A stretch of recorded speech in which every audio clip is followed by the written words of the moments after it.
There's a version of you that never sleeps in, never skips training, never wastes time. There's a version of you who never fails. It is waiting for you. Genuinely ask yourself a question, you at home. If you had done those things for the last 2 years, you never skipped a training, you never wasted time, you never scrolled TikTok, you never sat aimlessly on the internet typing in garbage, never played video games, you never wasted time. You never skipped training, you were training every single day. You never slept in, you were never lazy. There's this version of you. Imagine the person you would be. Genuinely imagine what you would look like. Imagine where you would live. Imagine the car you would drive. Imagine how much your woman would respect you. Imagine the love you would see in her eyes when she looks at you with adoration like a king. Imagine your existence. That person is waiting for you, and the only thing that's stopping you from being that person is your monumental laziness. You can have it. The universe is very giving. It will give you anything you work for. I've never seen somebody try for something with all of their might and not get it. The only people who do not have the things they want are the people who do not try for them. I've never seen a person wake up and say, my only dedication in life is to solve a Rubik's Cube and fail. You are not stupid. You are not incompetent. You are lazy and arrogant. It's extremely important you understand that that person is waiting for you, and you are declining that version of yourself. In the multiverse, in the many different versions of the universe that exist, there is a version of you that does those exact things, and he is a greater person than you can even fathom. You can transform yourself into that guy. You can be a top G. That's exactly what I did. I knew who I was going to have to end up being before I became that person. My brother and I are not from rich families. We are not from advantaged beginnings, but I knew I had to be a big, strong, fighting billionaire. That's what I knew I had to be. Discipline is the key to success.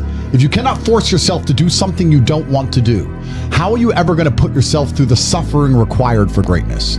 If you cannot force yourself to train when you do not want to train, if you cannot force yourself to work when you don't want to work, if you can't force yourself to not log into Pornhub or force yourself to eat right, how can you possibly ever become a monumentally successful person if you cannot control yourself long enough to do what must be done as opposed to what you feel like doing? The only people who get to live their lives based on how they feel are women and children.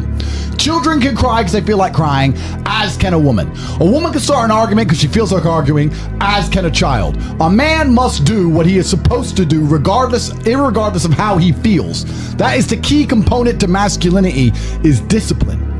If you do not have the discipline to dedicate yourself to anything, you are going to fail and be crushed by the people who can. If you only go to the gym when you feel like going to the gym, you're never going to be as strong as the people who go to the gym when they don't feel like going to the gym. That is a reality of life. So, I train every single day. I've actually heard from some people saying, you overtrain. And I explained to them, one, I don't believe in rest. I'm not you. I'm not pussy, and I'm not broke like you are, Mr. Fitness Trainer, standing around the gym teaching people for $50 an hour. I don't need to listen to you. Secondly, I don't train because I want to get bigger. I train every day because it is difficult to train every day. It hurts. I don't want to. I wake up and I'm busy. I have other things to do. I don't feel like doing it, so I force myself to do it 7 days a week, 365 days a year, so that I know I'm the kind of person who can do what he doesn't want to do when it needs to be done. I am that man, and it is more of a mental exercise than a physical exercise at this point. How can you ever outcompete me if I can force myself to do the things I don't want to do and you cannot? Discipline is absolutely essential for success, and you need to get very comfortable and very used to the idea of understanding that on your path to greatness, there are going to be long periods of time where you hate what you are doing, where you are dissatisfied with the actions you must undertake, where you are tired, where you are stressed. That is why it is difficult. That is why most people won't make it. If the path was easy, everybody would walk it and it would lead nowhere. 100 people start the path, 99 fall off because it is difficult, and the one person who makes it to the end gets the gold. If all 100 made it to the end and the gold was divided by 100, it wouldn't even be worth anything. The difficulty gives it value. The fact that it is difficult to do is the key component into the fact you want it in the first place. If it wasn't difficult, everyone would have it and you wouldn't want it because no one would respect it. It's supposed to be hard. Life is supposed to be hard. You're supposed to think this is terrible. You're supposed to suffer and smile through the pain regardless. Discipline is the key to success in all realms as a man. And if you lack it, you stand no chance. You can give most people a roadmap to success. You can give them a Ferrari with a full tank of gas, and a lot of people still wouldn't make the destination because they would say the drive is too far away.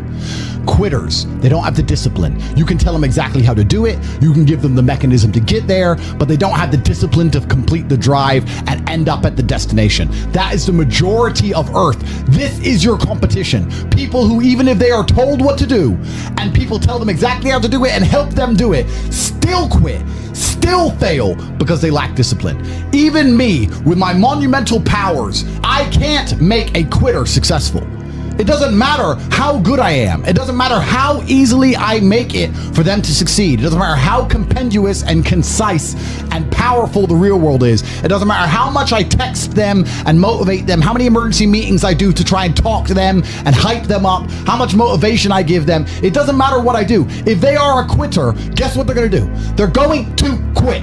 No matter how simple the map is to read, no matter how fast the Ferrari is, somewhere along the drive, the sun's going to get in their eyes, and they're going to sit there and go, I don't like this, this is hard, and they're going to quit. Quitters are the number one type of people that nobody can help. If you're a quitter, I can't help you, life can't help you, God himself cannot help a quitter. So if you lack discipline, you lack the very basic building block to any type of success which exists on the planet. By every single metric which can be measured with science, you are going to stay a loser and a failure. The key is to keep training. If you train hard every single day, you don't have to worry about a little bit of vitamin C. It's true. If you don't train and you don't smoke, you're still going to be a pussy. Yes. The answer is always hard work. As soon as you are granted life, you are guaranteed death. What you do in between is up to you. You are all conscious. That could end tomorrow, that could end in 100 years. But the time between the beginning of your consciousness and the end of it is completely up to you. Training is never the wrong decision. If you're in jail, you should train. If you are free, you should train. If you are rich, you should train. If you are poor, you should train. If you smoke, you should train. If you don't smoke, you should train. If you drink, you should train. If you don't drink, you should train. You cannot escape that hard work is always the correct decision. There is no time in any scenario when working hard is going to be the wrong answer. You should always try your very best in all things. I will smoke 10 cigars a day and beat the shit out of you because I train harder than you can possibly fathom. Pain is an extremely important part of the equation. Pain is the elixir of success. When people say this bad thing happened to me and I'm suffering, I say good. It is pain which is required. It's one of the elements in the chemical reaction. And the chemical reaction requires 5 particular distinct compounds, and you have 4 and you're missing 1. It simply doesn't work. Pain for a man is one of the most important elements in becoming successful. Batman is Batman because they killed his parents. If they did not kill his parents, he would not be Batman. You're supposed to suffer. You're supposed to take that pain. The worst thing that can happen to you as a man is you live a life with no pain in it. To be born into a rich family and have a nice, easy life and be given money, and you don't have to go to the gym and not have to train because you have bodyguards and sit around like a fuck up. You're going to be miserable and unhappy and a drug addict buying prostitutes. You're only going to have women who adore you. You're only going to feel confident in yourself and feel happy when you've been through hell and come out the other side. The pain is required, and you'll often notice that people who are better than you are people who have suffered more than you have suffered. So the person who is waiting for you, he requires your motivation. It also requires huge amounts of pain. So when bad things happen to you, do not sit at home and lament. Do not feel sorry for yourself. Instead, look in the mirror and say, thank you, God, for giving me one of the ingredients that is needed for the chemical concoction that is going to turn me into a superhero. Because pain is an extremely important one. In fact, it's one of the most important ones for a man. Everything is war. All of it. Sitting in the commute without losing your patience is war. Trying to find a way to escape your slave job is war. Keeping your wife happy and your children inspired is war. Training to become stronger than before is war. It is all war, and it cannot be avoided. And I'll tell you why it's war. Because war is 2 opposing sides trying to achieve the same goal. 2 opposing sides want the same land or the same influence over X land. And the car you want, the Ferrari, you're not the only person who wants it. The reason it's so expensive is because others people want it. The girl you want, the beautiful woman, Everyone wants her. It is war. It is competition. Everything about life as a man is war. It is conflict because you are competing against the other men who want it the same, which is why discipline is such an important thing, which is why you must take the pain and add it to the concoction to become as formidable as possible. Life is war. This idea that you can go through life as a man and avoid war is probably the biggest mistake that most men make, because it is impossible for you to achieve anything significant without war. Running a business is war.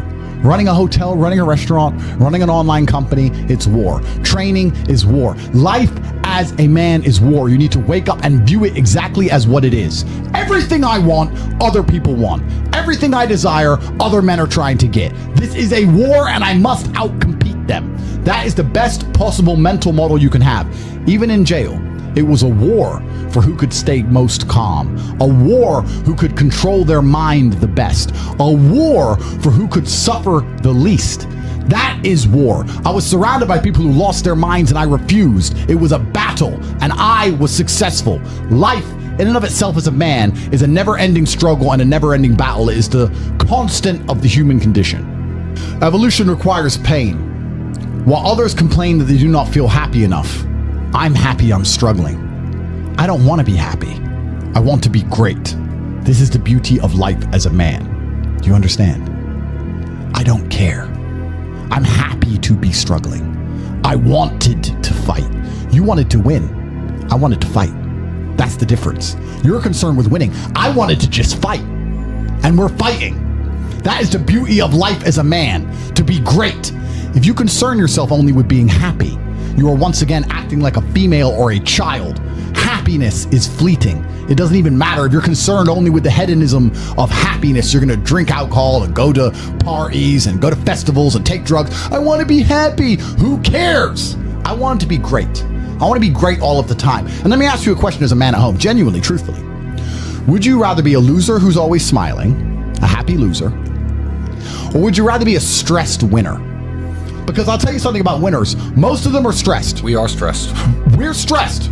Putin is stressed. Genghis Khan was stressed when his messenger turned up after a 4-week ride with updates from the battlefront of Iran. I'm sure he was stressed by what he read. Even if it was very good, even if it all looked fantastic, he started to feel stressed. Okay, well now maybe I need to go to Iran. How long is it gonna take me to get there? Maybe we need to send more horses. Maybe we need to colonize Iran. He felt stress because the beauty of life as a man is to be great. So you have to sit here and ask yourself, do you want to be a happy loser that's insignificant? Nobody knows you exist. Women don't respect you. Men don't respect you. Nobody cares if you live or die, but you get to smile all the time. Or do you want to be one of the most important people on the planet with a little bit of stress?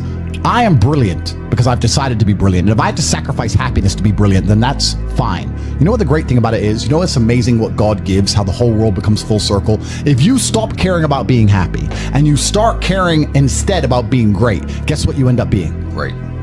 Along with great. And you know what? Yeah, Happy. You end up happy if you forget about happiness and try to become great. You will never be successful if you're concerned about being happy, so forget about it. I like to consider myself a wise old man, and I'm trying my best to encourage and instigate a revolution amongst the youth where men take absolute self-accountability and they believe in themselves and they take responsibility for absolutely everything. As a man, you are most formidable if everything is your fault. If it rains outside and you get wet, that is still your fault. Can you control the rain? No. Could you have brought an umbrella? Yes. You need to blame yourself for all things, the good and the bad.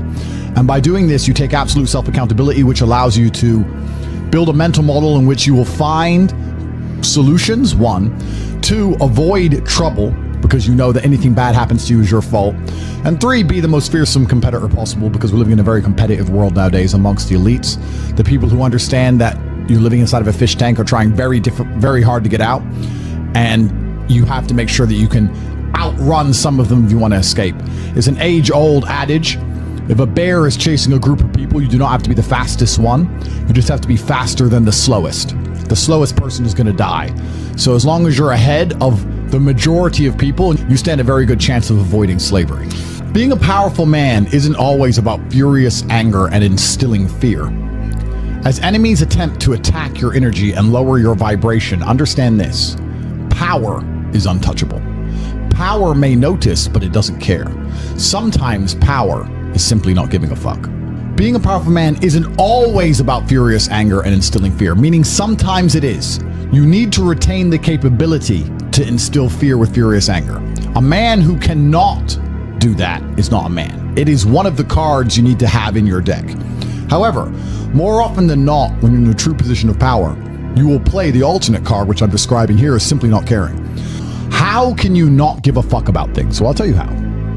If you're filthy rich and you have a strong network of people around you who you trust, and you have a good family, and you have beautiful children, you have women who love you, and you have beautiful supercars, you live with your best friends in a compound, you have armed guards, and you're proud of yourself, and you're strong, and you train hard every day, and you're monumentally successful, and all of your dreams come true, and if you want something, you can instantly snap it up. You want a Pagani, you want a Bugatti, you want a $25 million apartment, anything you want, you buy.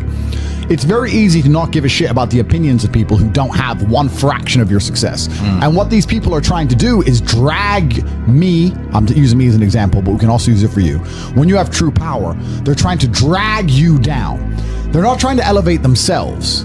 They're trying to drag you down, which is a very different thing.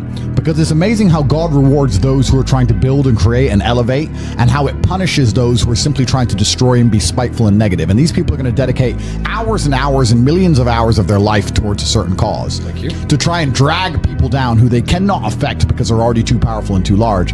And they're wasting their own human experience, and they're not progressing or advancing themselves in any way. They will stay brokies, and we will stay rich forever. So the lesson here is that you need to get to a position where ignoring people is a move in which you're guaranteed success. You can ignore people completely and they are benefiting you. And that comes from a position of power. And I think a lot of you at home right now, you may not be in our position, but if you're already working hard, you're already going to the gym, you're already training, you make sure that you're getting as much muscles as possible, as much money as possible, you're dedicated, you don't sleep in, you don't waste your time, you don't smoke weed, you don't play video games, you're focused on trying to become fantastic as a person, you can just ignore that girl.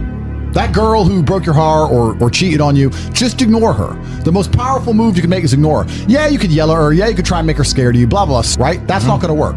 The powerful move is just to completely ignore her because you're on your ascent.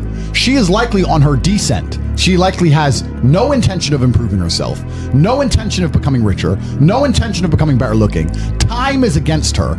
As she gets older, she's going to lose her looks. You're going to continue your ascent, and she's going to have to watch you for the rest of her life be the man that she could have been with that she's no longer good enough for. The best thing you can do is simply ignore. That is the powerful move.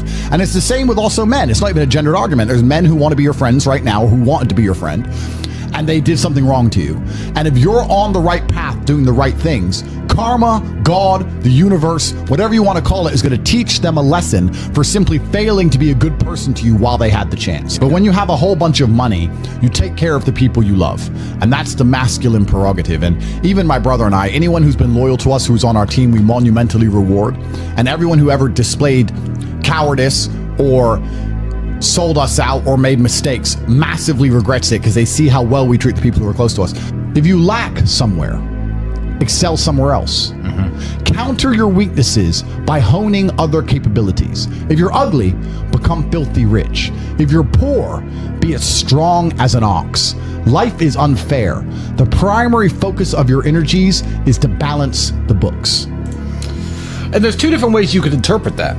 You can, obviously, increase the attributes that you are lacking. If you have the ability to train, because a lot of people don't. Some people are born without arms and legs, but you, with 2 arms and 2 legs, are sitting at home jerking off the Pornhub, flabby and fat. If you have the ability to train, you should be doing it. But also, there are some things that some people are just better at, and you can counteract that problem by teaming up with people who compensate for your weaknesses. People who are strong in areas where you are weak, and you team up with people where you are strong in areas where they are weak. I don't think between the people in this house and our group of friends, we lack anything. Correct. Anything. Correct. Literally anything. We can sit as a group and have a conversation about anything with anyone in the world and give useful insight and change people's lives for the better, because although I am not perfect, our team compensates one for each other. And that's the point of brotherhood. So excel in one area if you lack in others. I have people say to me, Andrew, I'm short. What do? I'm short. Okay, God made you short. Fine, good. Doesn't matter. You can't change it. What you can do is become as strong as an ox and become filthy rich and monumentally important and extremely influential. You can do that. People say, I'm poor. You should be strong. Oh, I'm strong, but I don't have any money. Okay, then teach others to be strong. Yes. There's always a way you can take your advantages and use them. And by teaming up with other men, other people, you can build a team in which there are no weaknesses. So if you have a disadvantage, you also have somewhere God has given you a distinct advantage over others. And it is your duty to excel in that realm. It is your duty to become so monumentally influential and powerful within that specific criteria in which you have the capability to be brilliant, that your weaknesses no longer appear because they can be simply overshadowed by your network or overshadowed by your absolute competence. By constructing the correct mindset, you can be in the exact same scenario you're currently in, living the exact same life with a different mental model in which you view the world, and you will not only feel more powerful, you will be more powerful, you'll achieve more amazing things, you will be greater, you will be happier with the same car, the same woman, the same house, the same income, the same everything, but your mind changes the lens in which you view the world. Lenses change things. Rose tinted glasses, perhaps dark glasses. You can put glasses on, change the lens, and you can view the world differently by changing how your mind is constructed and put together and the way you view the world. That is the point of mental Aikido.